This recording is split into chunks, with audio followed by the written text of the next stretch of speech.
It large on every face.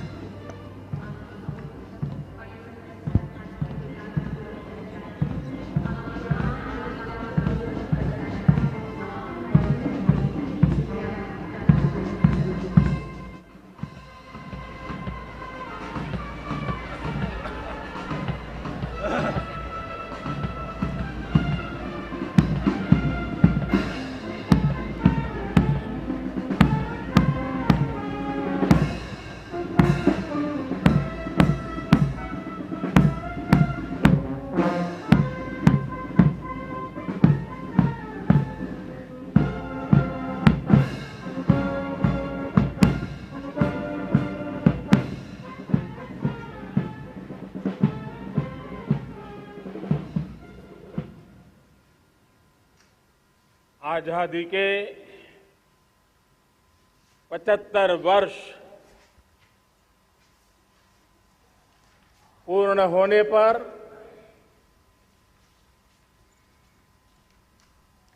देशवासियों को अनेक अनेक शुभकामनाएं। बहुत बहुत बधाई। न सिर्फ हिंदुस्तान का हर कोना,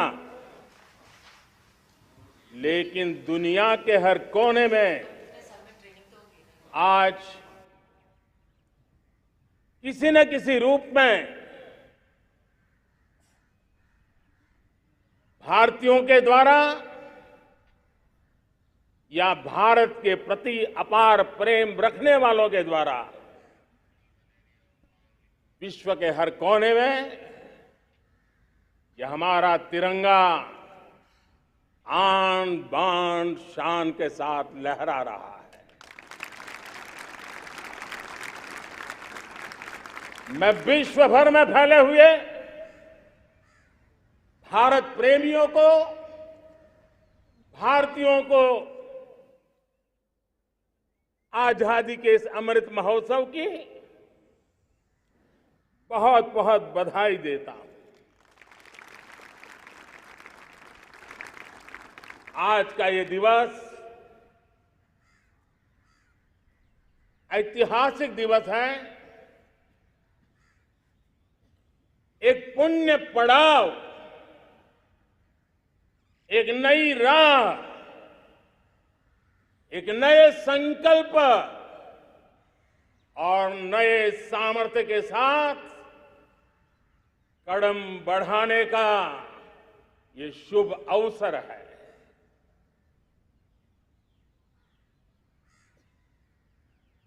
आजादी के जंग में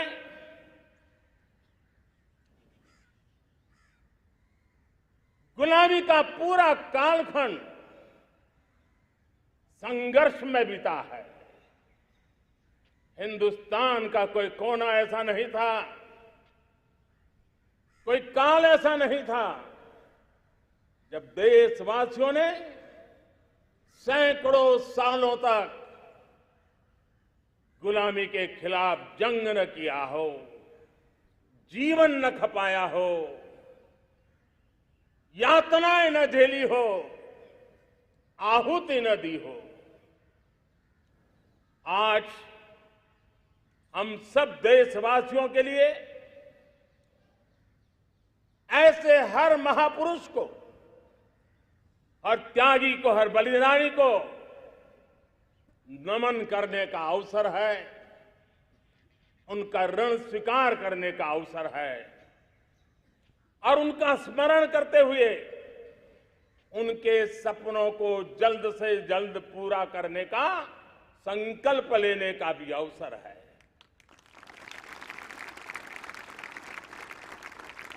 हम सभी देशवासी कृतज्ञ हैं पूज्य बापू के, नेताजी सुभाष चंद्र बोस के, बाबा साहब आंबेडकर के, वीर सावरकर के, जिन्होंने कर्तव्य पथ पर जीवन को खपा दिया। कर्तव्य पथ ही उनका जीवन पथ रहा। यह देश कृतज्ञ है मंगल पांडे, तात्या टोपे, भगत सिंह, सुखदेव, राजगुरु, चंद्रशेखर आजाद, अशफाक उल्लाह खां, राम प्रसाद बिस्मिल, अनगिनत ऐसे हमारे क्रांतिवीरों ने अंग्रेजों की हुकूमत की नींव हिला दी थी।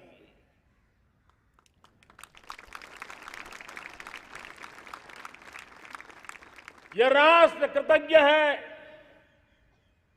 उन वीरांगनाओं के लिए, रानी लक्ष्मीबाई हो, झलकारी बाई, दुर्गा भाभी, रानी गाइदिन्लियो, रानी चेन्नम्मा, बेगम हजरत महल, वेलू निचियार। भारत की नारी शक्ति क्या होती है, भारत की नारी शक्ति का संकल्प क्या होता है, भारत की नारी त्याग और बलिदान की क्या पराकाष्ठा कर सकती है, वैसी अनगिनत वीरांगनाओं का स्मरण करते हुए हर हिंदुस्तानी गर्व से भर जाता है।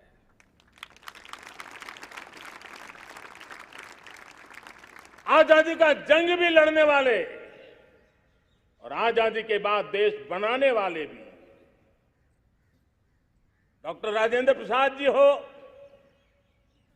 नेहरू जी हो, सरदार वल्लभ भाई पटेल, श्यामा प्रसाद मुखर्जी, लाल बहादुर शास्त्री, दीनदयाल उपाध्याय, जयप्रकाश नारायण, राम मनोहर लोहिया, आचार्य विनोबा भावे, नानाजी देशमुख, सुब्रमण्यम भारती, अनगिनत ऐसे महापुरुषों को आज नमन करने का अवसर है।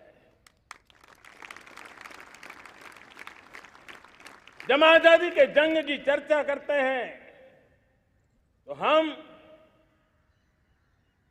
उन जंगलों में जीने वाले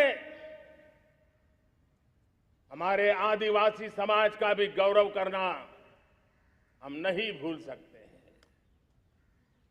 भगवान बिरसा मुंडा, सिद्धो कान्हू, अल्लूरी सीताराम राजू, गोविंद गुरु, अनगिनत नाम है जिन्होंने आजादी के आंदोलन की आवाज बन करके दूर सुदूर जंगलों में भी मेरे आदिवासी भाई बहनों में, माताओं में, युवकों में मातृभूमि के लिए जीने मरने की प्रेरणा जगाई। ये देश का सौभाग्य रहा है कि आजादी के जंग के कई रूप रहे हैं और उसमें एक रूप वो भी था जिसमें नारायण गुरु हो, स्वामी विवेकानंद हो, महर्षि अरविंदो हो, गुरुदेव रविंद्रनाथ टैगोर हो, ऐसे अनेक महापुरुष हिंदुस्तान के हर कोने में, हर काल में भारत की चेतना को जगाते रहे, भारत को चेतनवंत बनाते रहे। अमृत महोत्सव के दौरान देश ने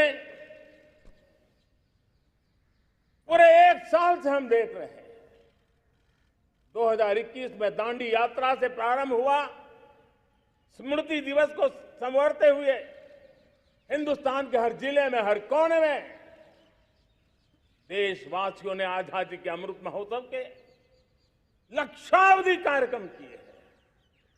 शायद इतिहास में इतना विशाल, व्यापक, लंबा एक ही मकसद का उत्सव मनाया गया हो, वो शायद ये पहली घटना हुई होगी। और हिंदुस्तान के हर कोने में उन सभी महापुरुषों को याद करने का प्रयास किया गया जिनको किसी न किसी कारणवश इतिहास में जगह न मिली या उनको भुला दिया गया था, आज देश ने खोज खोज करके हर कोने में ऐसे वीरों को, महापुरुषों को, त्यागियों को, बलिदानियों को, सत्याग्रहियों को याद किया, नमन किया। अमृत महोत्सव के दरमियान इन सभी महापुरुषों को नमन करने का अवसर रहा। कल 14 अगस्त को भारत ने विभाजन विभीषिका स्मृति दिवस भी बड़े भारी मन से हृदय के गहरे गांवों को याद करते हुए उन कोटि कोटि जनों ने बहुत कुछ सहन किया था, तिरंगे की शान के लिए सहन किया था, मातृभूमि की मिट्टी से मोहब्बत के कारण सहन किया था और धैर्य नहीं खोया था। भारत के प्रति प्रेम ने नई जिंदगी की शुरुआत करने का उनका संकल्प नमन करने योग्य है, प्रेरणा पाने योग्य है। आज जब हम आजादी का अमृत महोत्सव मना रहे हैं तो पिछले 75 साल में देश के लिए जीने मरने वाले, देश की सुरक्षा करने वाले, देश के संकल्पों को पूरा करने वाले, चाहे सेना के जवान हो, पुलिस के कर्मी हो, शासन में बैठे हुए ब्यूरोक्रेट्स हो, जनप्रतिनिधि हो, स्थानीय स्वराज की संस्थाओं के शासक प्रशासक रहे हो, राज्यों के शासक प्रशासक रहे हो, केंद्र के शासक प्रशासक रहे हो, 75 साल में इन सबके योगदान को भी आज स्मरण करने का अवसर है और देश के कोटि कोटि नागरिकों को भी जिन्होंने 75 साल अनेक प्रकार की कठिनाइयों के बीच भी देश को आगे बढ़ाने के लिए अपने से जो हो सका वो करने का प्रयास किया है। मेरे प्यारे देशवासियों, 75 साल की हमारी ये यात्रा अनेक उतार चढ़ाव से भरी हुई है।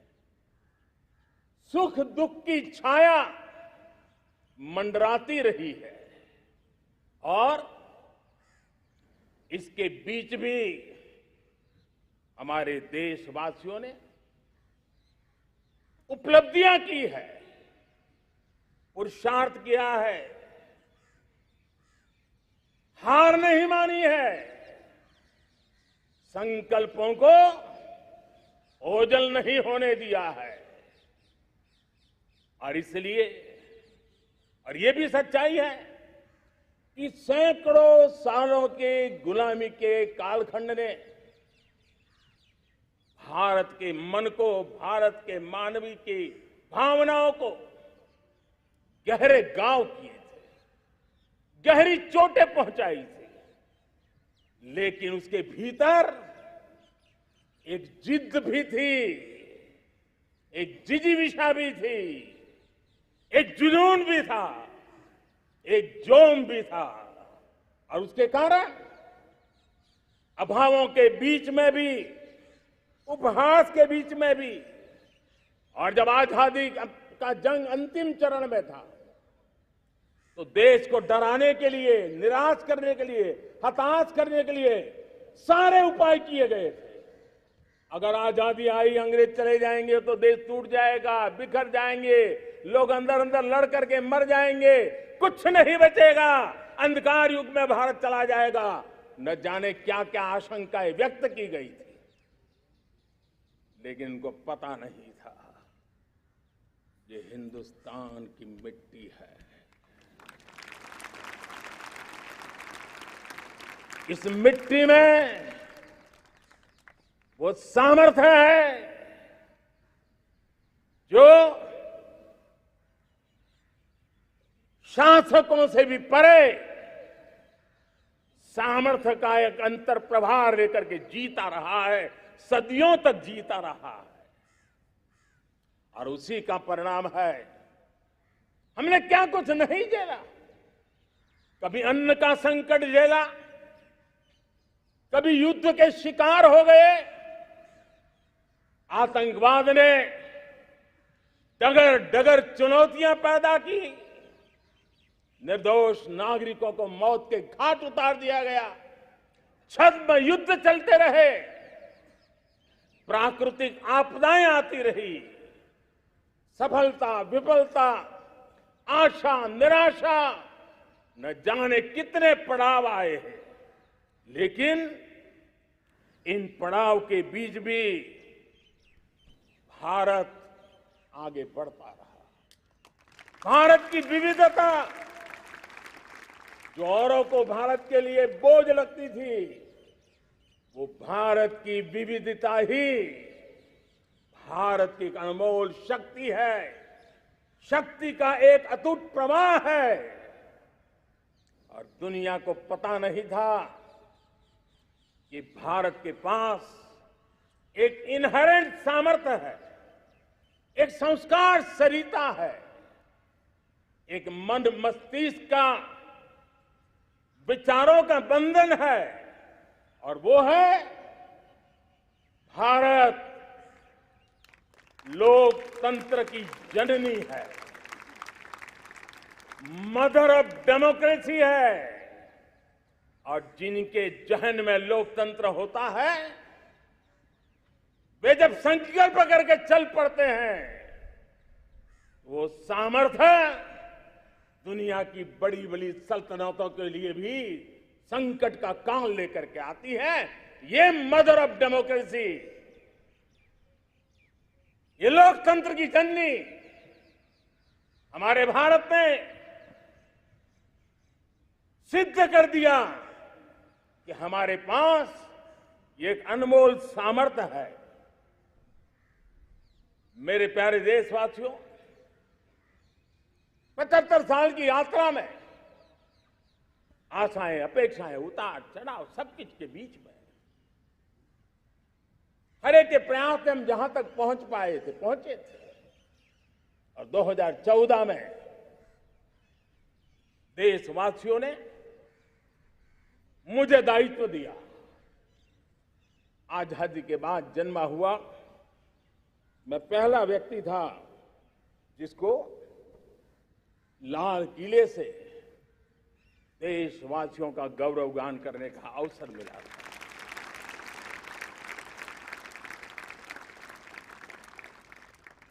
लेकिन मेरे दिल में जो भी आप लोगों से सीखा हूं, जितना आप लोगों को जान पाया हूं, मेरे देशवासियों, आपके सुख दुख को समझ पाया हूं,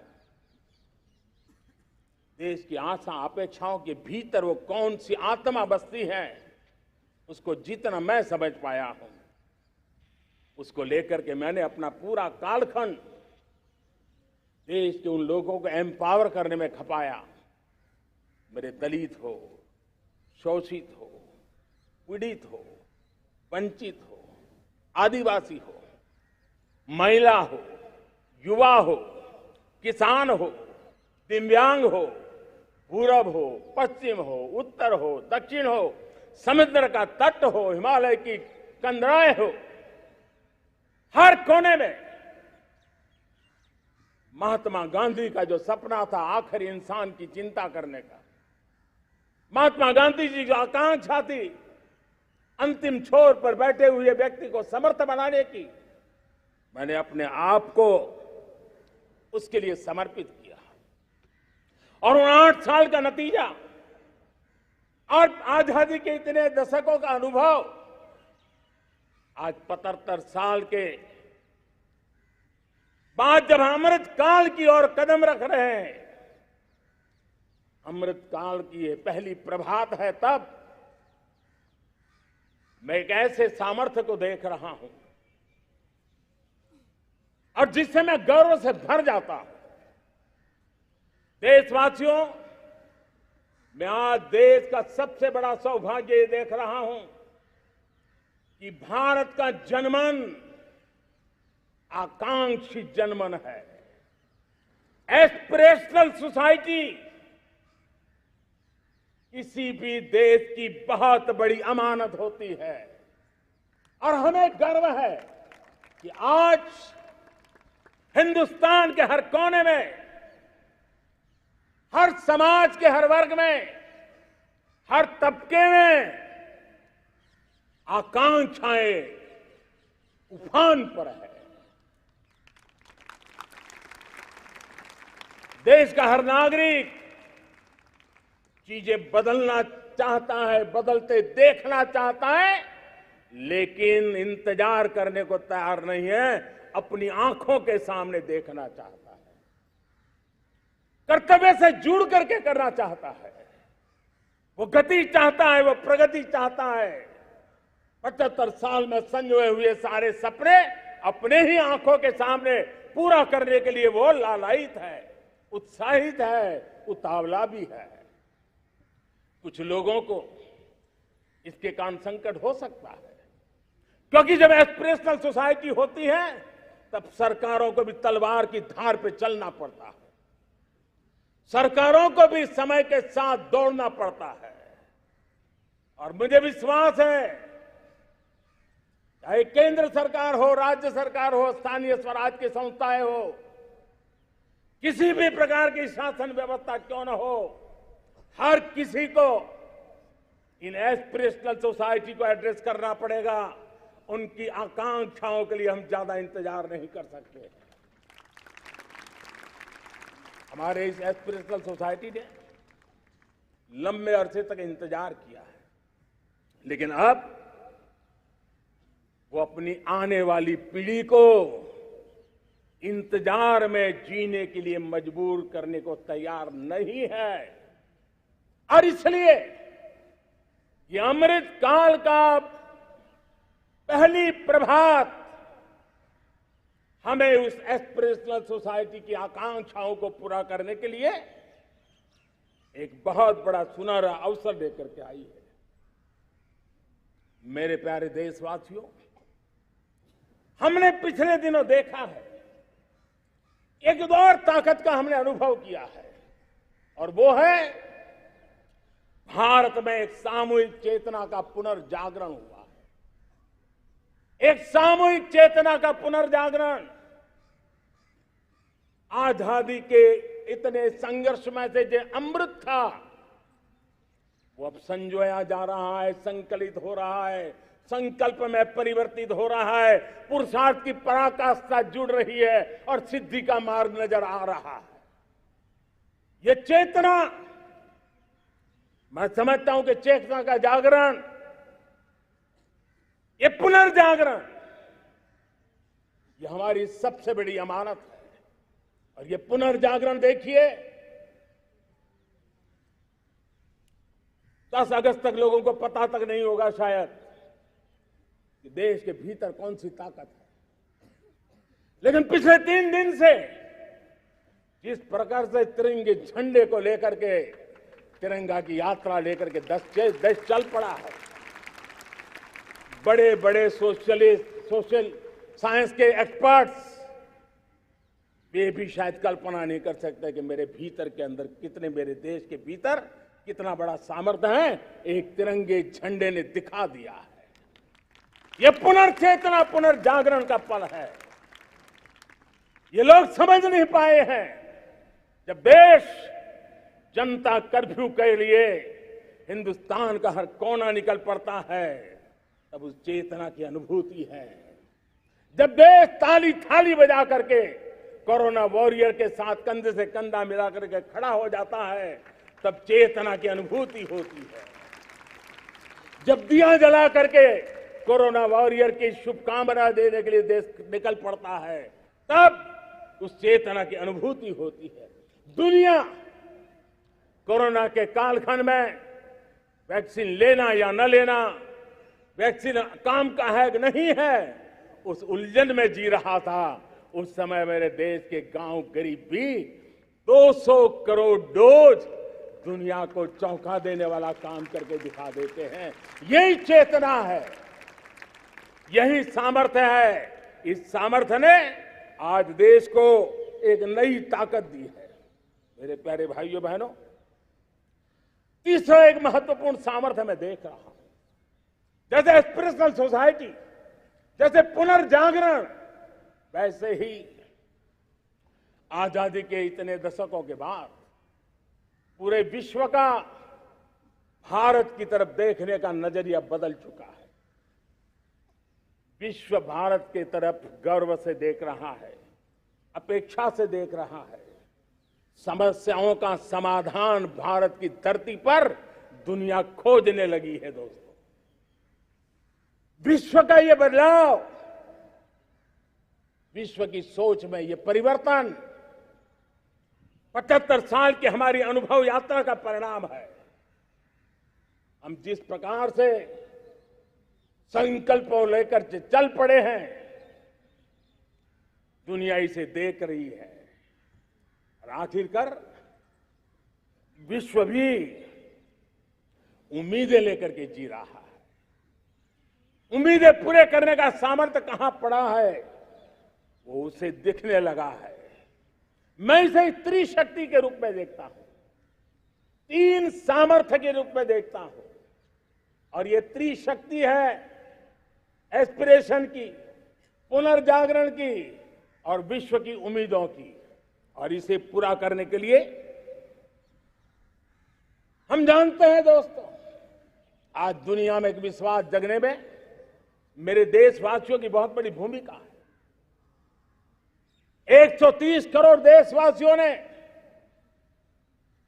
कई दशकों के अनुभव के बाद स्थिर सरकार का महत्व क्या होता है, राजनीतिक स्थिरता का महत्व क्या होता है, पॉलिटिकल स्टेबिलिटी दुनिया में किस प्रकार की ताकत दिखा सकती है, नीतियों में कैसा सामर्थ्य होता है, उन नीतियों पर विश्व का कैसे भरोसा बनता है, ये भारत ने दिखाया है और दुनिया भी इसे समझ रही है। और हम जब राजनीतिक स्थिरता हो, नीतियों में गतिशीलता हो, निर्णयों में तेजी हो, सर्वव्यापकता हो, सर्वसमावेशकता हो, तो विकास के लिए हर कोई भागीदार बनता है। हमने सबका साथ सबका विकास का मंत्र लेकर के हम चले थे, लेकिन देखते ही देखते देशवासियों ने सबका विश्वास और सबका प्रयास से उसमें और रंग भर दिए हैं। और इसलिए हमने देखा है हमारी सामूहिक शक्ति को, हमारे सामूहिक सामर्थ्य को हमने देखा है। आजादी का अमृत महोत्सव जिस प्रकार से बनाया गया, जिस प्रकार से हर जिले में 75 अमृत सरोवर बनाने का अभियान चल रहा है, गांव गांव के लोग जुड़ रहे हैं, कार सेवा कर रहे हैं, अपने प्रयत्नों से अपने गांव में जल संरक्षण के लिए बड़ा अभियान चला रहे हैं। और इसलिए भाइयों बहनों, चाहे स्वच्छता का अभियान हो, चाहे गरीबों के कल्याण का काम हो, देश आज पूरी शक्ति से आगे बढ़ रहा है। लेकिन भाइयों बहनों, हम लोग आजादी के अमृत काल में हमारी 75 साल की यात्रा को, उसका गौरवगान करते रहेंगे, अपनी ही पीठ थपथपाते रहेंगे, तो हमारे सपने कहीं दूर चले जाएंगे। और इसलिए 75 साल का कालखंड कितना ही शानदार रहा हो, कितने ही संकटों वाला रहा हो, कितने ही चुनौतियों वाला रहा हो, कितने ही सपने अधूरे दिखते हो, उसके बावजूद भी आज जब हम अमृत काल में प्रवेश कर रहे हैं, अगले 25 वर्ष हमारे देश के लिए अत्यंत महत्वपूर्ण है। और इसलिए जब मैं आज मेरे सामने लाल किले पर से 130 करोड़ देशवासियों के सामर्थ्य का स्मरण करता हूं, उनके सपनों को देखता हूं, उनके संकल्पों की अनुभूति करता हूं, तो साथियों मुझे लगता है आने वाले 25 साल के लिए हमें उस पंच प्राण पर अपनी शक्ति को केंद्रित करनी होगी, अपने संकल्पों को केंद्रित करना होगा, अपने सामर्थ्य को केंद्रित करना होगा और हमें उन पंच प्राण को लेकर के 2047 जब आजादी के 100 साल होंगे, आजादी के दीवानों के सारे सपने पूरे करने का जिम्मा उठा करके चलना होगा। जब मैं पंच प्राण की बात करता हूं तो पहला प्राण, अब देश बड़े संकल्प लेकर के ही चलेगा, बहुत बड़े संकल्प लेकर के चलना होगा और वो बड़ा संकल्प है विकसित भारत। अब उससे कुछ कम नहीं होना चाहिए, बड़ा संकल्प। दूसरा प्राण है किसी भी कोने में हमारे मन के भीतर, हमारे आदतों के भीतर गुलामी का एक भी अंश अगर भी अभी भी है तो उसको किसी भी हालत में बचने नहीं देना। अब 100%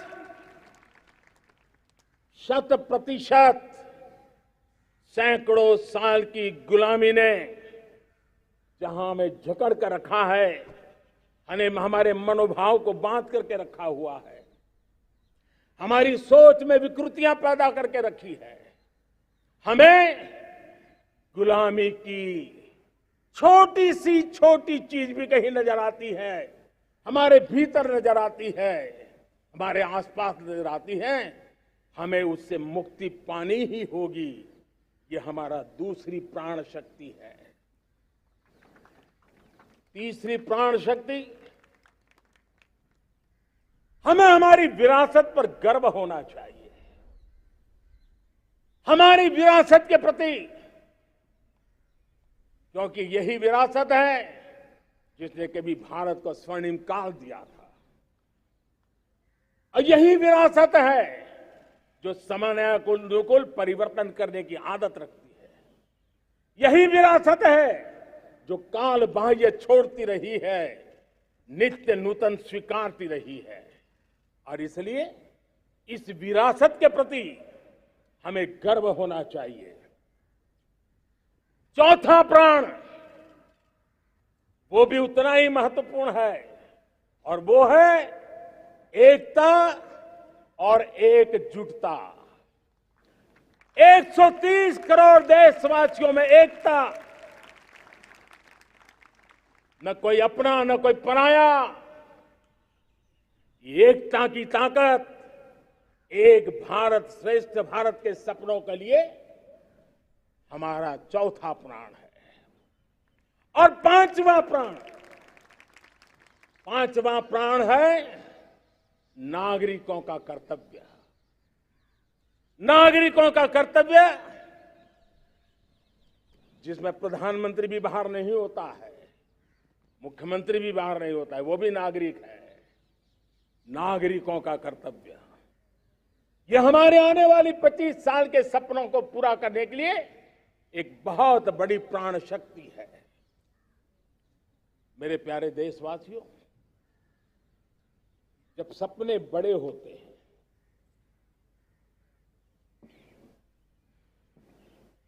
जब संकल्प बड़े होते हैं, तो पुरुषार्थ भी बहुत बड़ा होता है, शक्ति भी बहुत बड़ी मात्रा में जुट जाती है। अब कोई कल्पना कर सकता है कि देश 40-42 के कालखंड को याद कीजिए, देश उठ खड़ा हुआ था। किसी ने हाथ में झाड़ू लिया था, किसी ने तकली ली थी, किसी ने रेंटिया लिया था, किसी ने सत्याग्रह का मार्ग चुना था, किसी ने संघर्ष का मान चुना था, किसी ने क्रांति की वीरता का रास्ता चुना था। लेकिन संकल्प बड़ा था आजादी। और ताकत देखिए, बड़ा संकल्प था तो आजादी लेके रहे, हम आजाद हो गए। अगर संकल्प छोटा होता, सीमित होता, तो शायद आज भी संघर्ष करने के दिन चालू रहते। लेकिन संकल्प बड़ा था तो हमने हासिल भी किया। मेरे प्यारे देशवासियों, अब आज जब अमृत काल की पहली प्रभात है, तो हमें इस 25 साल में विकसित भारत बना के रहना है, अपनी आंखों के सामने। और जो 20, 22, 25 साल के नौजवान मेरे देश के मेरे सामने हैं, मेरे देश के नौजवानों, जब देश आजादी के 100 साल मनाएगा, तब आप 50-55 के हुए होंगे। मतलब आपके जीवन का ये स्वर्णिम काल, आपकी उम्र के ये 25-30 साल भारत के सपनों को पूरा करने का काल है। आप संकल्प लेकर के मेरे साथ चल पड़िए साथियों, तिरंगे झंडे की शपथ लेकर के चल पड़िए। हम सब पूरी ताकत से लगे आए। बड़ा संकल्प, मेरा देश विकसित देश होगा, डेवलप कंट्री होगा। विकास के हर पैरामीटर में हम मानव केंद्रीय व्यवस्था को विकसित करेंगे। हमारे केंद्र में मानव होगा, हमारे केंद्र में के मानव की आशा आकांक्षाएं होगी। हम जानते हैं, भारत जब बड़े संकल्प करता है तो करके भी दिखाता है। जब मैंने यहां स्वच्छता की बात कही थी मेरे पहले भाषण में, देश चल पड़ा, जिससे जहां हो सका स्वच्छता की ओर आगे बढ़ा, और गंदगी के प्रति नफरत एक स्वभाव बनता गया। यही तो देश है जिसने इसको करके दिखाया है, और कर भी रहा है, आगे भी कर रहा है। यही तो देश है जिसने वैक्सीनेशन, दुनिया दुविधा में थी, 200 करोड़ का लक्ष्य पार कर लिया, समय सीमा में कर लिया, पुराने सारे रिकॉर्ड तोड़ के कर लिया। ये देश कर सकता है। हमने तय किया था देश को, खाड़ी के तेल पर हम गुजारा करते हैं, झाड़ी के तेल की ओर कैसे बढ़े। 10% इथेनॉल ब्लेंडिंग का सपना बड़ा लगता था, पुराना इतिहास बताता था संभव नहीं है, लेकिन समय से पहले 10% इथेनॉल ब्लेंडिंग करके देश ने इस सपने को पूरा कर दिया। भाइयों बहनों, 2.5 करोड़ लोगों को इतने कम समय में बिजली कनेक्शन पहुंचाना छोटा काम नहीं था, देश ने करके दिखाया। लाखों परिवारों के घर में जल से नल, नल से जल, नल से जल पहुंचाने का काम आज देश तेज गति से कर रहा है। खुले में शौच से मुक्ति भारत के अंदर आज संभव हो पाया है। मेरे प्यारे देशवासियों, अनुभव कहता है कि एक बार हम सब संकल्प लेकर के चल पड़े तो हम निर्धारित लक्ष्यों को पार कर सकते हैं। रिन्यूएबल एनर्जी का लक्ष्य हो, देश में नए मेडिकल कॉलेज बनाने का इरादा हो, डॉक्टरों की तैयारी करवानी हो, हर क्षेत्र में पहले से गति बहुत बड़ी है। और इसलिए मैं कहता हूं, अब आने वाले 25 साल बड़े संकल्प के हो। यही हमारा प्राण, वही हमारा प्रण भी होना चाहिए। दूसरी बात मैंने कही है, उस प्राण शक्ति की मैंने चर्चा की है कि गुलामी की मानसिकता। देश की सोचिए भाइयों, कब तक दुनिया हमें सर्टिफिकेट बांटती रहेगी? कब तक दुनिया के सर्टिफिकेट पर हम गुजारा करेंगे? क्या हम अपने मानक नहीं बनाएंगे? क्या 130 करोड़ का देश अपने मानकों को पार करने के लिए पुरुषार्थ नहीं कर सकता है? हमें किसी भी हालत में औरों के जैसा दिखने की कोशिश करने की जरूरत नहीं है। हम जैसे हैं वैसे लेकिन सामर्थ्य के साथ खड़े होंगे, ये हमारा मिजाज होना चाहिए। हमें गुलामी से मुक्ति चाहिए। हमारे मन के भीतर दूर दूर 7 समंदर के नीचे भी गुलामी का तत्व नहीं बच रहना चाहिए।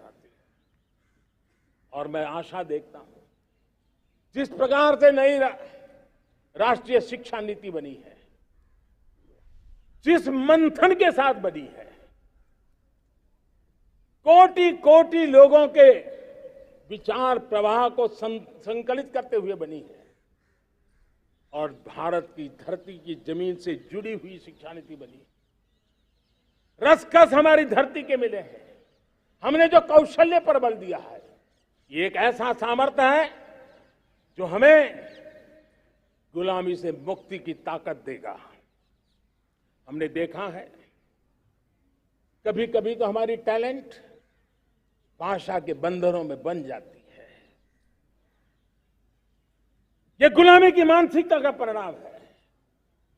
हमें हमारे देश की हर भाषा पे गर्व होना चाहिए। वो हमें भाषा आती हो या ना आती हो, लेकिन मेरे देश की भाषा है, मेरे पूर्वजों ने दुनिया को दी हुई ये भेंट सौगात है, हमें गर्व होना चाहिए। मेरे साथियों, आज डिजिटल इंडिया का रूप हम देख रहे हैं, स्टार्टअप देख रहे हैं। कौन लोग हैं?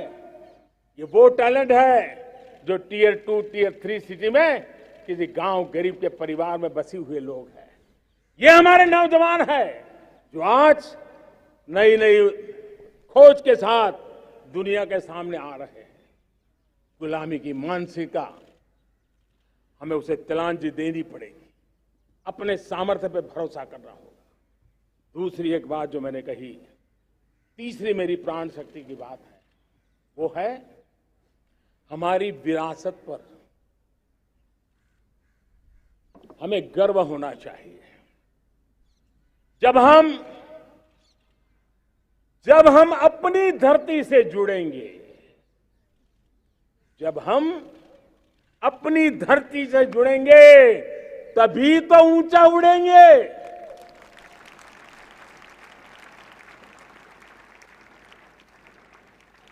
और जब हम ऊंचा उड़ेंगे तो हम विश्व को भी समाधान दे पाएंगे। हमने देखा है, जब हम अपनी चीजों पे गर्व करते हैं, आज दुनिया होलिस्टिक हेल्थ केयर की चर्चा कर रही है, लेकिन जब होलिस्टिक हेल्थ केयर की चर्चा करती है तो उसकी नजर भारत के योग पर जाती है, भारत के आयुर्वेद पर जाती है, भारत की होलिस्टिक लाइफस्टाइल के पर जाती है। ये हमारी विरासत है, हम जो दुनिया को दे रहे हैं। दुनिया आज उससे प्रभावित हो रही है। अब हमारी ताकत देखिए, हम वो लोग हैं जो प्रकृति के साथ जीना जानते हैं, प्रकृति को प्रेम करना जानते हैं। आज विश्व पर्यावरण की जो समस्याओं से जूझ रहा है, हमारे पास वो विरासत है। ग्लोबल वार्मिंग की समस्याओं के समाधान का रास्ता हम लोगों के पास है, हमारे पूर्वजों ने दिया हुआ है। जब हम लाइफस्टाइल की बात करते हैं,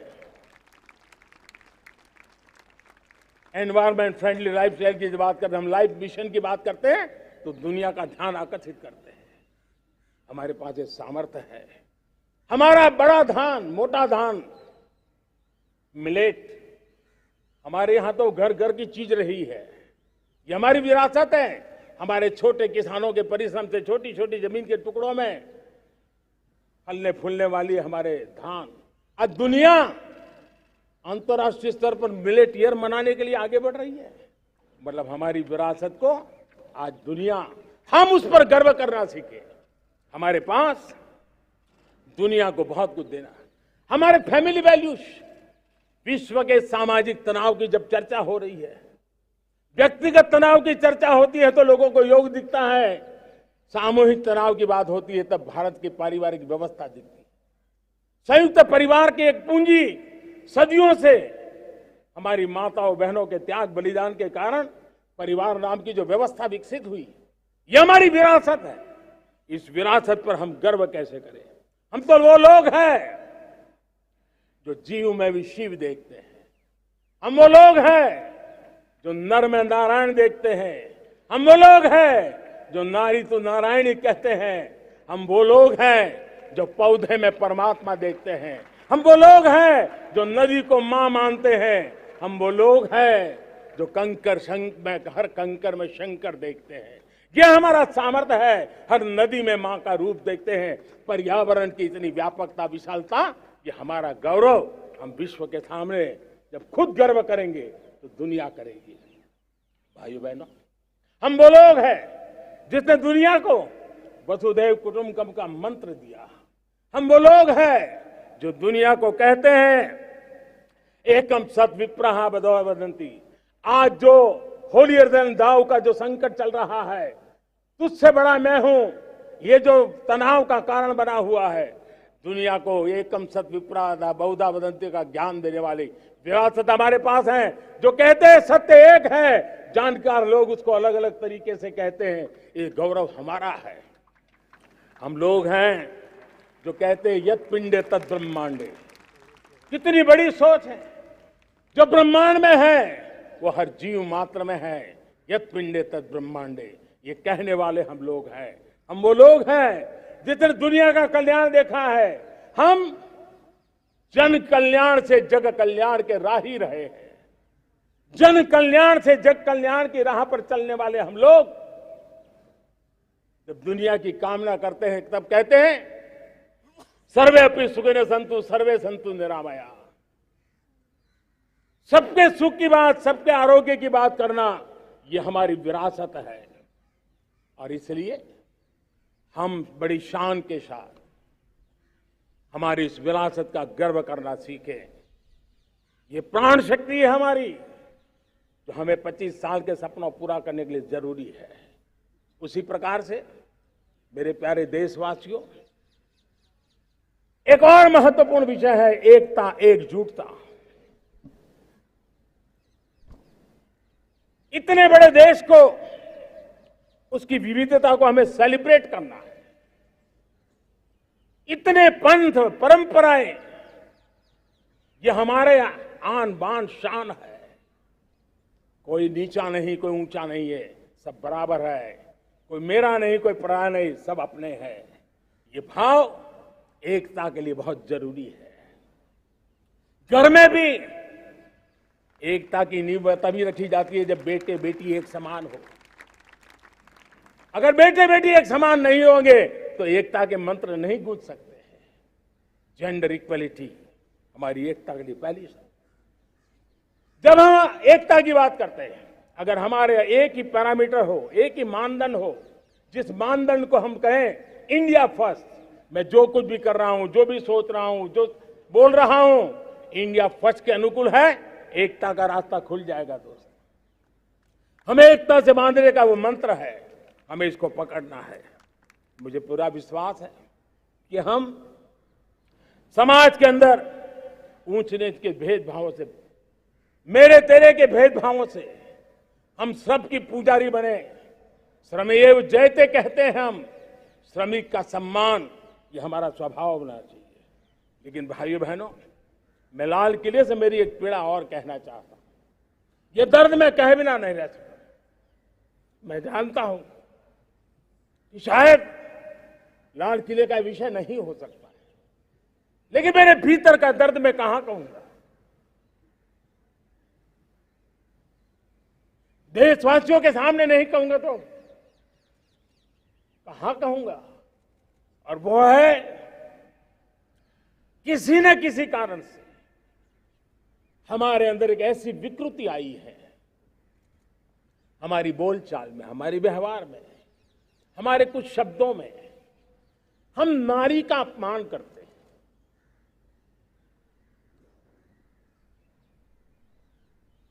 क्या हम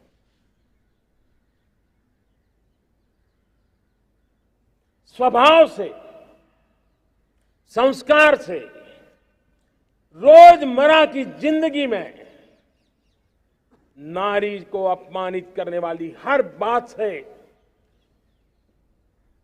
मुक्ति का संकल्प ले सकते हैं?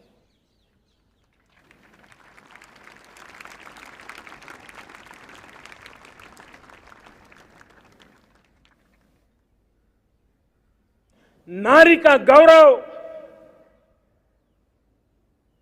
राष्ट्र के सपने पूरे करने में बहुत बड़ी पूंजी बनने वाला है। ये सामर्थ्य मैं देख रहा हूं और इसलिए मैं इस बात का आग्रही हूं, मेरे प्यारे देशवासियों, मैं 5वीं प्राण शक्ति की बात करता हूं और वो 5वीं प्राण शक्ति है नागरिक का कर्तव्य। दुनिया में जिन जिन देशों ने प्रगति की है, जिन जिन देशों ने कुछ अचीव किया है, व्यक्तिगत जीवन में भी जिसने अचीव किया है, कुछ बातें उभर करके सामने आती हैं। एक, अनुशासित जीवन। दूसरा, कर्तव्य के प्रति समर्पण। व्यक्ति की जीवन की सफलता हो, समाज की हो, परिवार की हो, राष्ट्र की हो, ये मूलभूत मार्ग है, ये मूलभूत प्राण शक्ति है और इसलिए हमें कर्तव्य पर बल देना ही होगा। ये शासन का काम है कि बिजली 24 घंटे पहुंचाने के लिए प्रयास करे, लेकिन ये नागरिक का कर्तव्य है कि जितनी ज्यादा यूनिट बिजली बचा सकते बचाएं। हर खेत में पानी पहुंचाना सरकार की जिम्मेवारी है, सरकार का प्रयास है, लेकिन पर ड्रॉप मोर क्रॉप, पानी बचाते हुए आगे बढ़ना, मेरे हर खेत से आवाज उठनी चाहिए।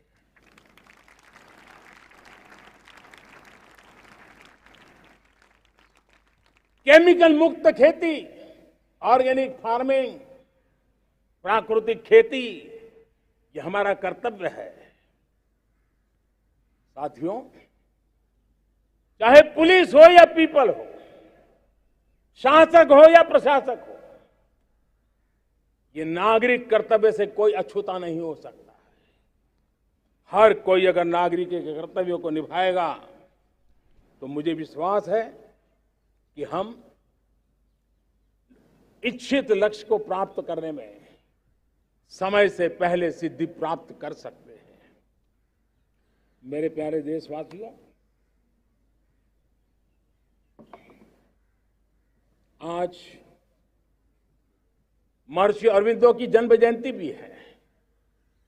मैं उस महापुरुष के चरणों में नमन करता हूं, लेकिन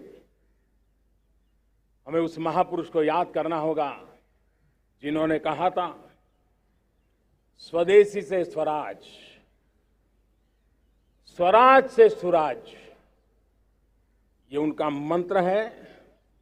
हम सबको सोचना होगा कि हम कब तक दुनिया के और लोगों पर निर्भर रहेंगे। क्या हमारे देश का अन्न की आवश्यकता हो, हम आउटसोर्स कर सकते हैं क्या? जब देश ने तय कर लिया कि हमारा पेट हम खुद भरेंगे, देश ने करके दिखाया कि नहीं दिखाया? एक बार संकल्प लेते हैं तो होता है दोस्त। और इसलिए आत्मनिर्भर भारत, ये हर नागरिक का, हर सरकार का, समाज के हर इकाई का ये दायित्व बन जाता है। ये आत्मनिर्भर भारत, ये सरकारी एजेंडा, सरकारी कार्यक्रम नहीं है। ये समाज का जन आंदोलन है जिसे हमें आगे बढ़ाना है। मेरे साथियों, आज जब ये बात हमने सुनी, आजादी के 75 साल के बाद जिस आवाज को सुनने के लिए हमारे कान तरस रहे थे, 75 साल के बाद वो आवाज सुनाई दी है। 75 साल के बाद लाल किले पर से तिरंगे को सलामी देने का काम पहली बार मेड इन इंडिया तोप ने किया है। कौन हिंदुस्तानी होगा जिसको ये बात, एक आवाज उसे नई प्रेरणा, ताकत नहीं देगी? और इसलिए मेरे प्यारे भाई बहनों, मैं आज मेरे देश के सेना के जवानों का हृदय से अभिनंदन करना चाहता हूं।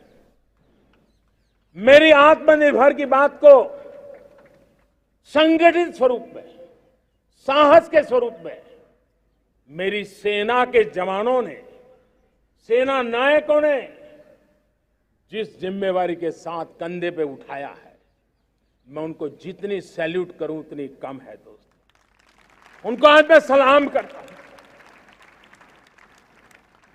क्योंकि सेना का जवान मौत को मुट्ठी में लेकर के चलता है।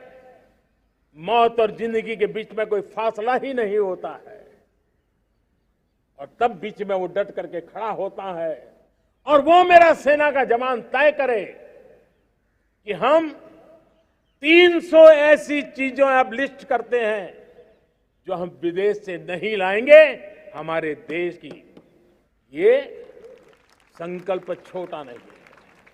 मुझे इस संकल्प में भारत के आत्मनिर्भर भारत के उज्जवल भविष्य के वो बीज मैं देख रहा हूं, जो इस सपने को वटवृक्ष में परिवर्तित करने वाले हैं।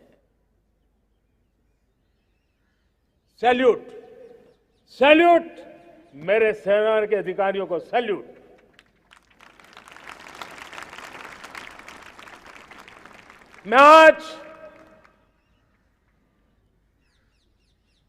मैं मेरे छोटे छोटे बालकों को, 5 साल 7 साल की आयु के बालक, उनको भी सैल्यूट करना चाहता हूं, उनको भी सलाम करना चाहता हूं। जब देश के सामने चेतना जगी, मैंने सैकड़ों परिवारों से सुना है, 5-5, 7 साल के बच्चे घर में कह रहे हैं कि अब हम विदेशी खिलौने से नहीं खेलते। 5 साल का बच्चा घर में विदेशी खिलौने से नहीं खेलेंगे, ये जब संकल्प करता है ना, तब आत्मनिर्भर भारत उसकी रगों में दौड़ता है। आज देखिए, पीएलआई स्कीम 1 लाख करोड़ रुपया दुनिया के लोग हिंदुस्तान में अपना नसीब आजमाने आ रहे हैं, टेक्नोलॉजी लेकर के आ रहे हैं, रोजगार के नए अवसर बना रहे हैं। भारत मैन्युफैक्चरिंग हब बनता जा रहा है, आत्मनिर्भर भारत की बुनियाद बना रहा है। आज इलेक्ट्रॉनिक गुड्स मैन्युफैक्चरिंग हो, मोबाइल फोन का मैन्युफैक्चरिंग हो, आज देश बहुत तेजी से प्रगति कर रहा है। जब हमारा ब्रह्मोस दुनिया में जाता है, कौन हिंदुस्तानी होगा जिसका मन आसमान को न छूता होगा। दोस्तों, आज हमारी मेट्रो कोचेज, हमारी वंदे भारत ट्रेन विश्व के लिए आकर्षण बन रहा है। मेरे प्यारे देशवासियों, हमें आत्मनिर्भर बनना है हमारे एनर्जी सेक्टर में। हम कब तक एनर्जी के सेक्टर में किसी और पर डिपेंडेंट रहेंगे? और हमें सोलार का क्षेत्र हो, विंड एनर्जी का क्षेत्र हो, रिन्यूएबल के और भी जो रास्ते हो, मिशन हाइड्रोजन हो, बायोफ्यूल की कोशिश हो, इलेक्ट्रिक व्हीकल पर जाने की बात हो, हमें आत्मनिर्भर बन करके इन व्यवस्थाओं को आगे बढ़ाना होगा। मेरे प्यारे देशवासियों, आज प्राकृतिक खेती भी आत्मनिर्भर का एक मार्ग है।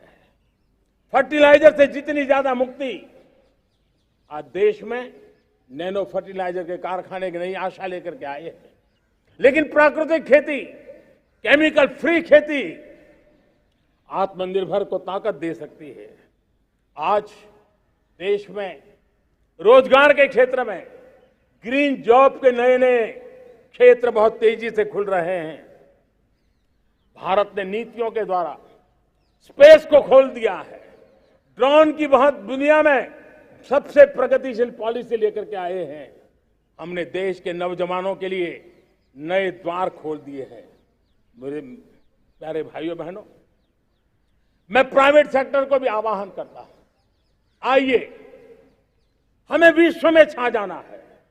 आत्मनिर्भर भारत का यह भी सपना है कि दुनिया को भी जो आवश्यकताएं हैं उसको पूरा करने में भारत पीछे नहीं जाएगा। हमारे लघु उद्योग हो, सूक्ष्म उद्योग हो, कुटीर उद्योग हो, जीरो डिफेक्ट, जीरो इफेक्ट हमें उस करके हमें दुनिया में जाना होगा। हमें स्वदेशी पर गर्व करना होगा। मेरे प्यारे देशवासियों, हम बार बार लाल बहादुर शास्त्री जी को याद करते हैं। जय जवान जय किसान का उनका मंत्र आज भी देश के लिए प्रेरणा है।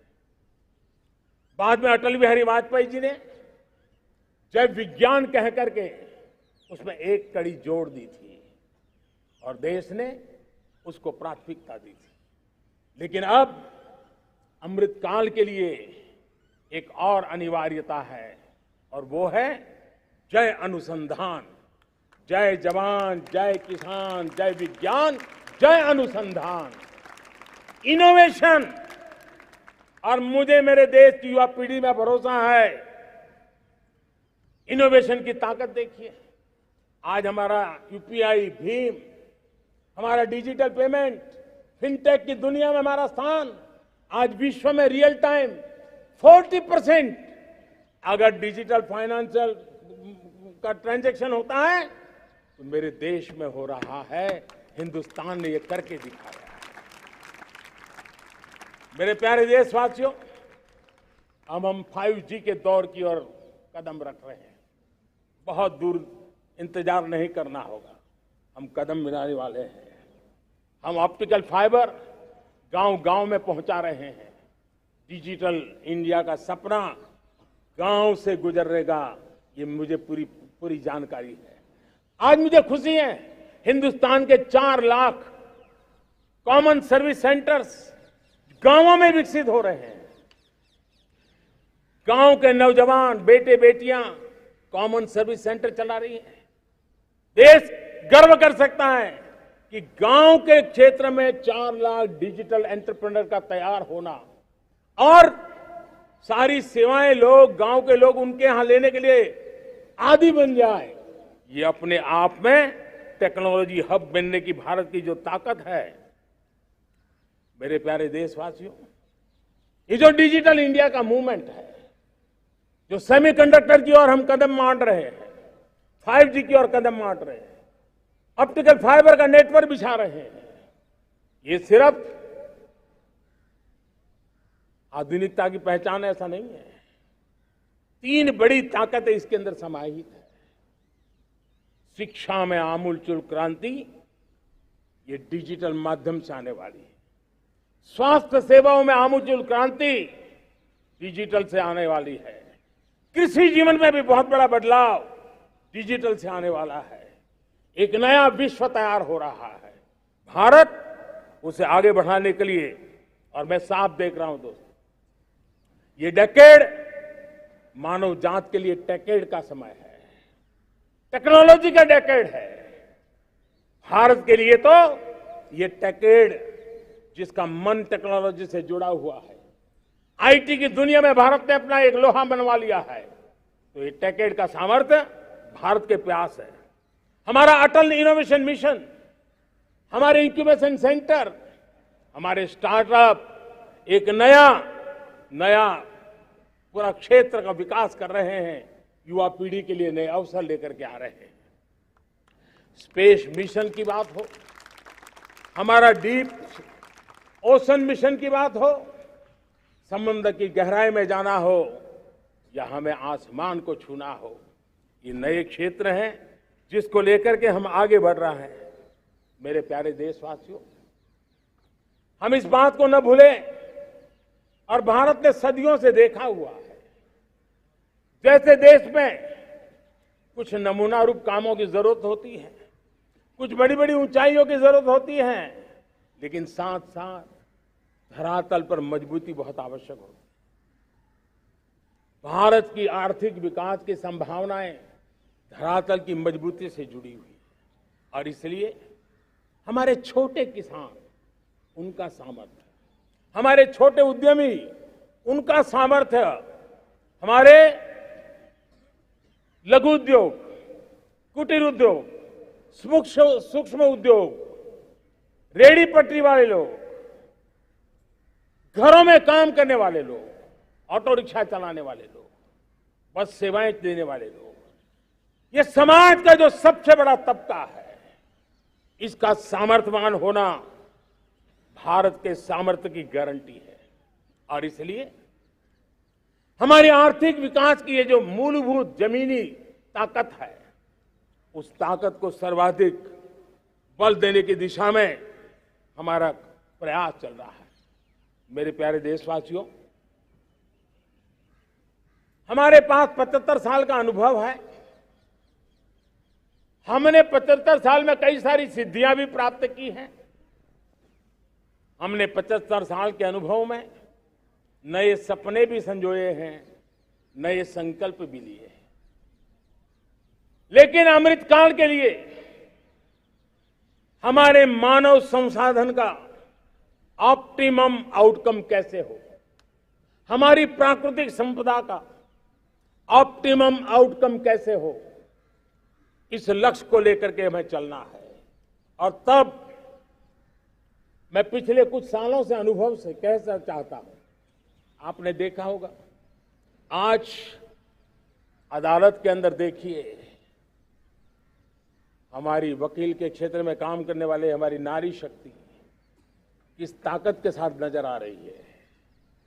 आप ग्रामीण क्षेत्र में जनप्रतिनिधि के रूप में देखिए, हमारी नारी शक्ति किस मिजाज से, समर्पित भाव से अपनी गांवों की समस्याओं को सुलझाने में लगी हुई है। आज ज्ञान का क्षेत्र देख लीजिए, विज्ञान का क्षेत्र देख लीजिए, हमारे देश की नारी शक्ति सिरमौर नजर आ रही है। आज हम पुलिस में देखें, हमारी नारी शक्ति लोगों की सुरक्षा की जिम्मेवारी उठा रही है। हम जीवन के हर क्षेत्र में देखें, खेलकूद का मैदान देखें या युद्ध की भूमि देखें, भारत की नारी शक्ति एक नए सामर्थ्य, नए विश्वास के साथ आगे आ रही है। मैं इसको भारत की 75 साल की जो यात्रा में जो योगदान है, उसमें अब कई गुना योगदान आने वाले 25 साल में मैं मेरी नारी शक्ति का देख रहा हूं, मेरी माताओं, बहनों का, मेरी बेटियों का देख रहा हूं। और इसलिए ये सारे हिसाब किताब से ऊपर है, सारे आपके पैरामीटर से अतिरिक्त है। हम इस पर जितना ध्यान देंगे, हम जितने ज्यादा अवसर हमारी बेटियों को देंगे, जितनी सुविधाएं हमारी बेटियों के लिए केंद्रित करेंगे, आप देखना वो हमें बहुत कुछ लौटा करके देगी। वो देश को इस ऊंचाई पर ले जाएगी। इस अमृत काल में जो सपने पूरे करने में जो मेहनत लगने वाली है, अगर हमारी नारी शक्ति की मेहनत जुड़ जाएगी, व्यापक रूप से जुड़ जाएगी, तो हमारी मेहनत कम होगी, हमारा समय सीमा भी कम हो जाएगी, हमारे सपने और तेजस्वी होंगे, और ओजस्वी होंगे, और दैदीप्यमान होंगे। और इसलिए आइए साथियों, हम जिम्मेवारियों को लेकर आगे बढ़े। मैं आज भारत के संविधान के निर्माताओं का भी धन्यवाद करना चाहता हूं, तो उन्होंने जो हमें फेडरल स्ट्रक्चर दिया है, उसके स्पिरिट को बनाते हुए, उसकी भावनाओं का आदर करते हुए हम कंधे से कंधा मिला करके इस अमृत काल में चलेंगे, तो सपने साकार होकर के रहेंगे।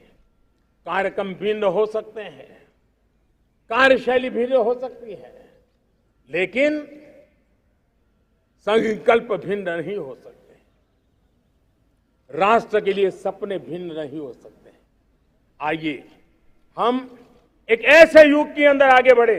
मुझे याद है, जब मैं गुजरात का मुख्यमंत्री था, केंद्र में हमारे विचार की सरकार नहीं थी, लेकिन मेरे गुजरात में हर जगह पे मैं एक ही मंत्र लेके चलता था कि भारत के विकास के लिए गुजरात का विकास, भारत का विकास हम कहीं पर भी हो, हम सबके मन मस्तिष्क में रहना चाहिए। हमारे देश के कई राज्य हैं जिन्होंने देश को आगे बढ़ाने में बहुत भूमिका अदा की है, नेतृत्व किया है, कई क्षेत्रों में उदाहरण काम किए हैं। ये हमारे फेडरलिज्म को ताकत देते हैं। लेकिन आज समय की मांग है कि हमें कोऑपरेटिव फेडरलिज्म के साथ साथ कोऑपरेटिव कॉम्पिटिटिव फेडरलिज्म की जरूरत है। हमें विकास की स्पर्धा की जरूरत है। हर राज्य को लगना चाहिए वो राज्य आगे निकल गया, मैं इतनी मेहनत करूंगा, मैं आगे निकल जाऊंगा। उसने ये 10 अच्छे काम किए हैं, मैं 15 अच्छे काम करके दिखाऊंगा। उसने 3 साल में पूरा किया है, मैं 2 साल में करके दिखाऊंगा। हमारे राज्यों के बीच में, हमारी सर्विस सरकार की सभी इकाइयों के बीच में वो स्पर्धा का वातावरण चाहिए जो हमें विकास की नई ऊंचाइयों पर ले जाने के लिए प्रयास करे। मेरे प्यारे देशवासियों, इस 25 वर्ष का अमृतकाल के लिए जब हम चर्चा करते हैं तब मैं जानता हूं चुनौतियां अनेक हैं, मर्यादाएं अनेक हैं, मुसीबतें भी हैं, बहुत कुछ है। हम इसको कम नहीं आंकते हैं, रास्ते खोजते हैं, लगातार कोशिश कर रहे हैं। लेकिन 2 विषयों को तो मैं यहां आज चर्चा करना चाहता हूं। चर्चा अनेक विषयों पर हो सकती है, लेकिन मैं अभी समय की सीमा के कारण 2 विषयों पर चर्चा करता हूं। और मैं मानता हूं हमारे इन सारी चुनौतियों को कारण, विकृतियों के कारण, बीमारियों के कारण इस 25 साल का अमृतकाल, उस पर शायद अगर हमने समय रहते नहीं चेते, समय रहते समाधान नहीं किए, तो वो ये विकराल रूप ले सकते हैं। और इसलिए मैं सबकी चर्चा न करते हुए 2 पर जरूर चर्चा करना चाहता हूं। एक है भ्रष्टाचार, दूसरा है भाई भतीजावाद, परिवारवाद। भारत जैसे लोकतंत्र में जहां लोग गरीबी से जूझ रहे हैं, जब ये दृश्य देखते हैं, एक तरफ वो लोग हैं जिनके पास रहने के लिए जगह नहीं है, दूसरी तरफ वो तरह लोग हैं जिनको अपना चोरी किया हुआ माल रखने के लिए जगह नहीं है। ये स्थिति अच्छी नहीं है। और इसलिए हमें भ्रष्टाचार के खिलाफ पूरी ताकत से लड़ना है। पिछले 8 वर्षों में डायरेक्ट बेनिफिट ट्रांसफर के द्वारा, आधार, मोबाइल, इन सारे आधुनिक व्यवस्थाओं का उपयोग करते हुए 2 लाख करोड़ रुपए जो गलत हाथों में जाते थे, उसको बचा करके देश की भलाई के लिए काम लगाने में हम सफल हुए हैं। जो लोग पिछली सरकारों में बैंकों को लूट लूट करके भाग गए, उनकी संपत्तियां जब्त कर करके वापस लाने की कोशिश कर रहे हैं। कईयों को जेलों में जीने के लिए मजबूर करके रखा हुआ है। हमारी कोशिश है जिन्होंने देश को लूटा है उनको लौटाना पड़े, वो स्थिति हम पैदा करेंगे। भाइयों बहनों, अब भ्रष्टाचार के खिलाफ मैं साफ देख रहा हूं कि हम एक निर्णायक कालखंड में कदम रख रहे हैं। बड़े बड़े चमरबंदी भी बच नहीं पाएंगे। इस मिजाज के साथ भ्रष्टाचार के खिलाफ एक निर्णायक कालखंड में अब हिंदुस्तान कदम रख रहा है। और मैं लाल किले की प्राचीर से बड़ी जिम्मेवारी के साथ कह रहा हूं। और इसलिए भाइयों बहनों, भ्रष्टाचार दीमक की तरह देश को खोखला कर रहा है। मुझे इसके खिलाफ लड़ाई लड़नी है, लड़ाई को तेज करना है, निर्णायक मोड़ पे लेकर के ही जाना है। तब मेरे 130 करोड़ देशवासी आप मुझे आशीर्वाद दीजिए, आप मेरा साथ दीजिए।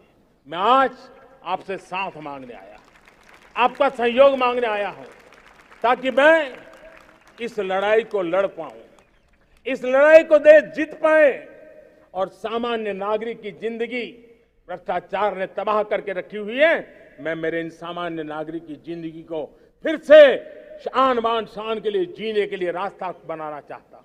और इसलिए मेरे प्यारे देशवासियों, ये चिंता का विषय है कि आज देश में भ्रष्टाचार के प्रति नफरत तो दिखती है, व्यक्त भी होती है, लेकिन कभी कभी भ्रष्टाचारियों के प्रति उदारता बरती जाती है। किसी भी देश में ये शोभा नहीं देगा।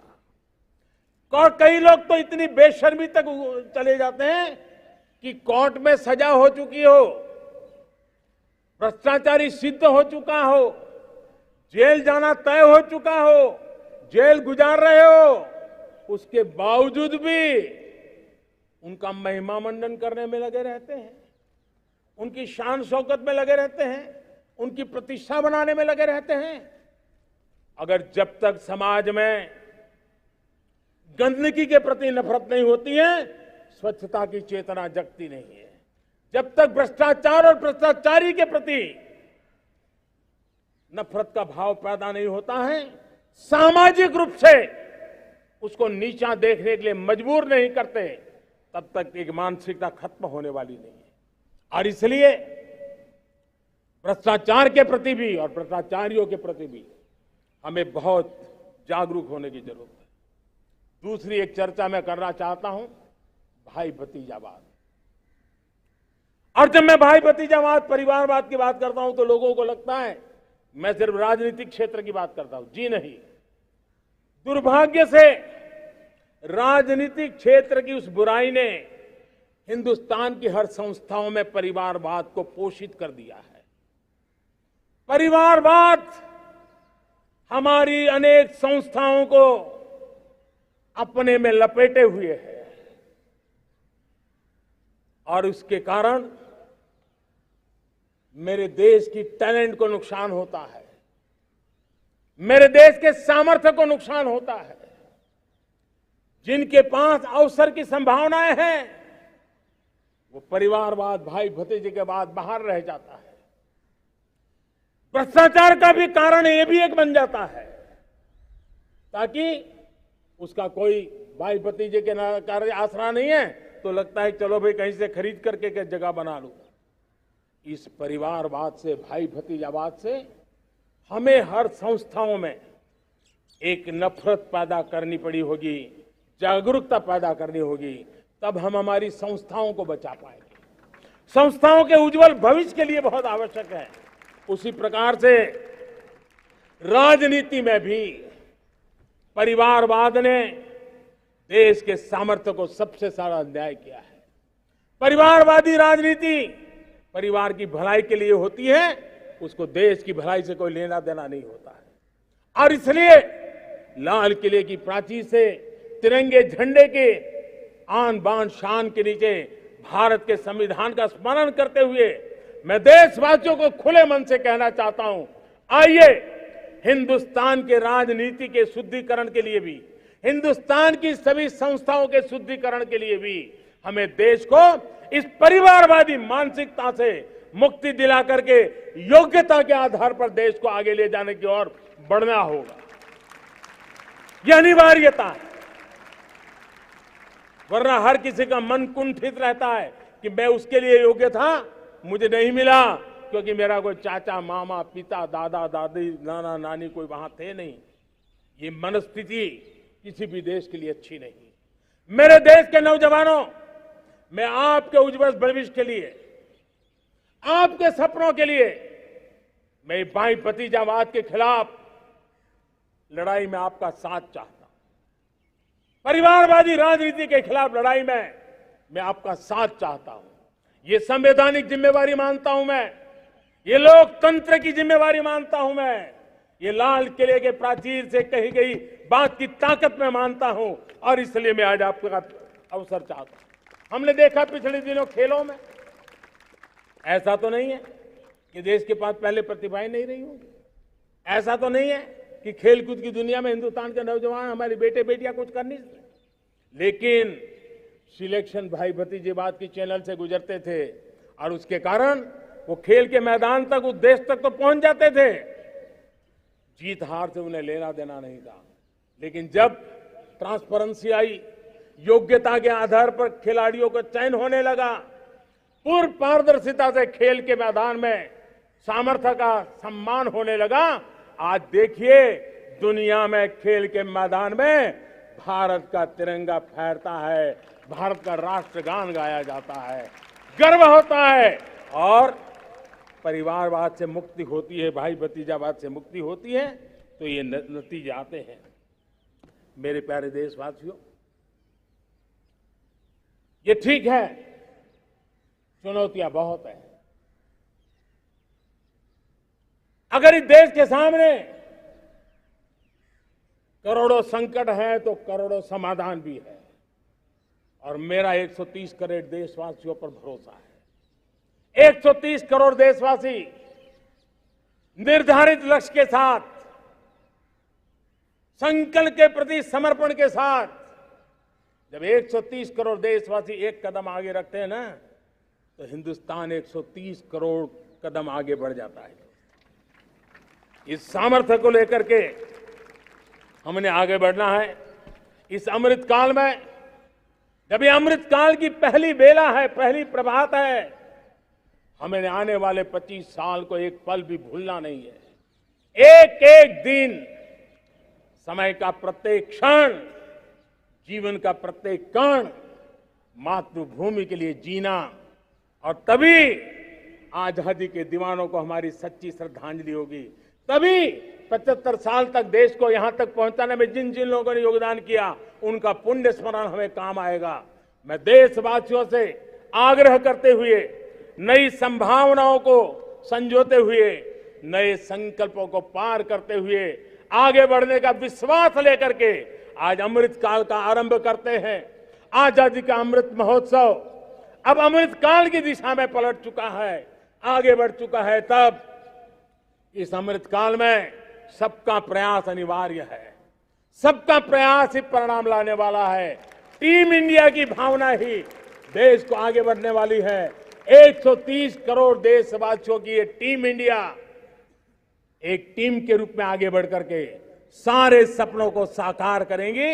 इसी पूरे विश्वास के साथ मेरे साथ बोलिए, जय हिंद, जय हिंद, जय हिंद, भारत माता की, भारत माता की, भारत माता की, वंदे वंदे वंदे। बहुत बहुत धन्यवाद।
प्रधानमंत्री जी, देश से आलोकित आपके संबोधन के लिए और भारत की नई जय यात्रा का मार्ग प्रशस्त करने के लिए बहुत बहुत धन्यवाद।